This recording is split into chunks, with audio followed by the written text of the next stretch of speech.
Am I the asshole for bringing up my brother's premature birth at Christmas dinner to get my parents to shut up? I am a nurse practitioner, and I am the primary care provider for a lot of the low-risk maternity cases at the practice where I work. I also work hand in hand with the doctors and midwives to create a healthy maternity birth and postpartum situation.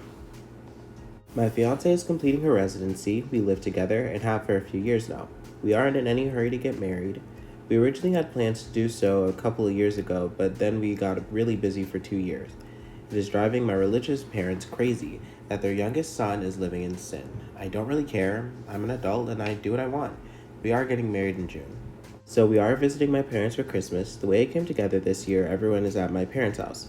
So that's my folks, 3 siblings, myself and fiance, and 7 grandchildren. So 17 people. Dinner, my mom starts going on about how she's so glad that I'm finally getting married and she won't be embarrassed at church anymore. And my dad says how proud he is of his 3 older kids who all either waited to get married before moving in together or got married right away after moving in together.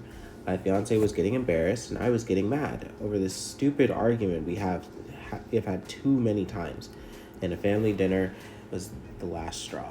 I have asked them repeatedly to just accept that they cannot control how I live my life. I refuse to stay with them when I visit, even if I come alone. Hotels are just easier. So I started talking about a premature baby I've been reading about. It was almost 3 months premature and weighed about 1.6 pounds. It was super strong and healthy for being born so little, and the NICU had high hopes for the baby doing well. My mom and dad both got deer in the headlights look on their faces. Too bad, should not have fucked with my fiance's feelings.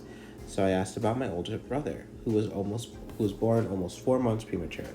Is there a chance that we could check out the family album where we keep all the records and family births and stuff? I already know my brother was over 9 pounds and almost 23 inches long when he was born. My grandmother told me all about it the first time my parents tried to shame me. The subject gets changed very fast. After supper, my parents told me that I should not be trying to embarrass them with private things that are not my concern.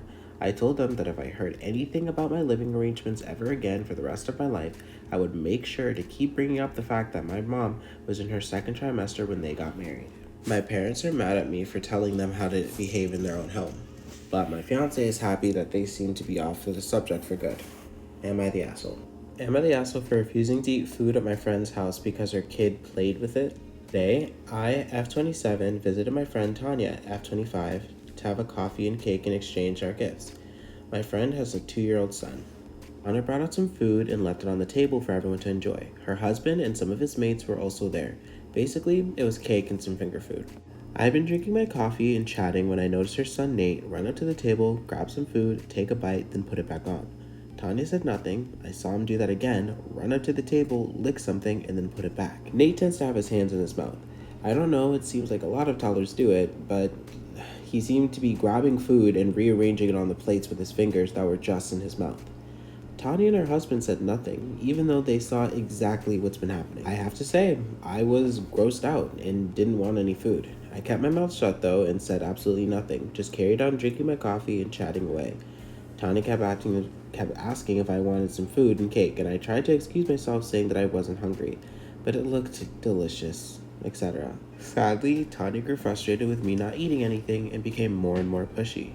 She noticed that one of the other guys wasn't eating either, and she got really upset. She started complaining about she slaved away in the kitchen. To be honest, and I'm not trying to diminish her efforts, but a majority of that was frozen finger food and sweets that she just put on the plates, and how we're ungrateful and should be polite enough to eat at least some of it. I tried my best to say nothing, but she kept holding the plate in front of me, expecting me to grab something. The same plate I saw Nate rearranging with his fingers touching all the food. She kept saying, "Just take one, you can eat it later," and wouldn't let it go.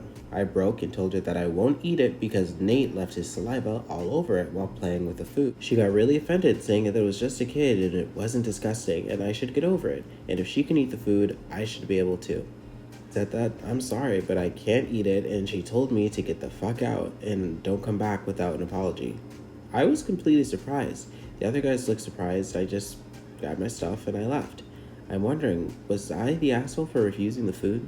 Am I the asshole for expecting my friend to support me during my pregnancy without terrifying me? I, 29F, 32 weeks pregnant, and now really stressed out. Background: I'm not good with pain or medical procedures. I have a mild needle phobia and must have a low pain threshold and don't cope well with pain. I cry during smear tests, stress during vaccinations, and totally hyperventilate during blood tests. I once booked a bikini wax and had to abandon it. Also, I'm very small and my partner is a big man. Indication is that the baby will be big, which is completely terrifying me. I can't bear the thought of the epidural needle, so we will have to have the pain and worry about how bad it will be. And if they want to cut me, I'm really scared. I feel sick at the thought of stitches. Having to have blood tests, etc., as part of being pregnant has been terrible. My boyfriend Eli, 30, isn't that helpful. He didn't really want a child right now, though he did agree. He keeps either just telling me it's going to be okay, trying to change the subject, or making typical male problem-solving type suggestions. I guess suggestions, hypnosis, or therapy to get me over the fear, which is quite patronizing as if he thinks it's just fear and not pain. His sister Katya, 32F, who is close to him, has just given birth to a son. We were close before we got pregnant and then became closer. She had been a great support to me, and I really relied on her when I was worrying about everything and talked it through with me. Where we've disagreed, though, is she wanted to stick her head in the sand and assume her labor would be fine, but I wanted to learn every possible detail and what could go wrong, so I could be fully prepared. She thinks I can't know what will happen, so what's the point of scaring myself and her? Generally, it's been good though, and I don't know how I'd coped without her. Eli and I have just seen her. He just asked the basics about her and then cuddles with the baby. I had a million questions. I knew she'd had a long, painful labor and stitches. I asked her specifics about it, and she just kept giving me vague answers and brushing me off, saying it's been awful, but she was now okay and didn't want to talk about it. I was hurt because she knew how I was feeling and that this might help me.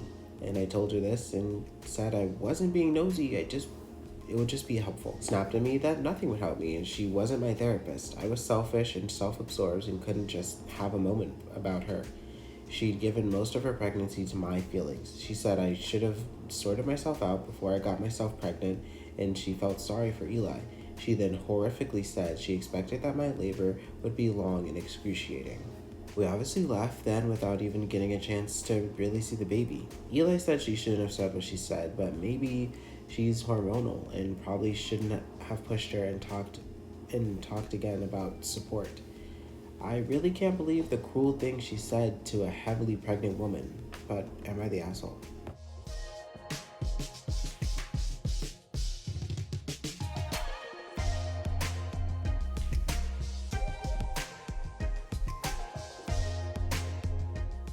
I hope you guys enjoyed that video. I know I enjoyed making it. I'm not gonna lie to you. I really didn't know what I wanted to do this week because obviously Christmas just happened. I mean, at the point of me recording this, Christmas is technically already passed. And when I post this, Christmas will have already passed.